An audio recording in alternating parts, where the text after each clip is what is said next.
दिवसेंदिवस बाजारामध्ये टोमॅटोचं महत्त्व अधिक वाढत आहे. खरं तर शेतकरी टोमॅटो उत्पादनाच्या माध्यमातून चांगली कमाई करत स्वतःला सक्षम करत आहेत.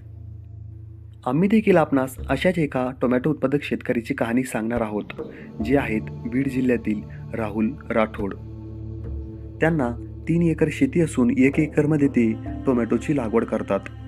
या लागवडीच्या माध्यमातून त्यांना चांगला नफा मिळतो.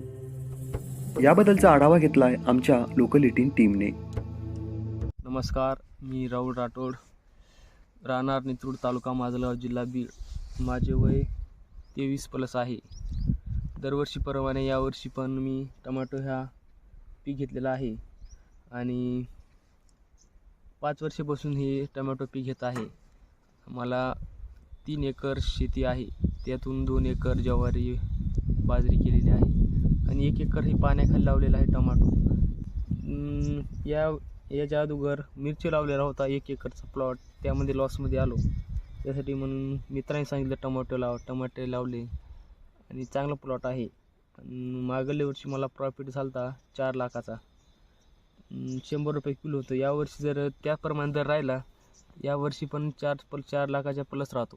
सुरुवातीपासून आपल्या या टमाटो या क्षेत्रामध्ये 50,000 रुपये खर्च झालेला आहे, कारण की त्यातून 30,000 रुपयाचं रोप आहे आणि फवारणी ते 20,000पर्यंत झाले. 50-60,000 रुपये खर्च झालेला आहे. मी कारखान्यात काम करतो. कारखान्यात काम करता शेती पण करतो. शेतीमध्ये टमाट्याचं काम करतो मी. 1 एकर आपल्या पाण्याखाली आहे. कारखान्यामध्ये काम करत करत आपल्या शेतीमध्ये देखील त्यांनी लक्ष केंद्रित केलेलं आहे. खरं तर हे गणित त्यांना चांगलंच जमलं आहे. पहिल्या वर्षी त्यांनी फक्त अर्ध्या एकरमध्ये टोमॅटोची लागवड केली होती, परंतु त्यानंतर त्यांनी 1 एकरमध्ये टोमॅटोची लागवड करायला सुरुवात केली आणि त्यांच्यासाठी हे फायदेशीर ठरलं. टोमॅटोच्या उत्पादनातून दरवर्षी राहुल राठोड हे 4 लाखापर्यंत कमाई करतात. न्यूज 18 लोकलसह मी प्रशांत, बीड.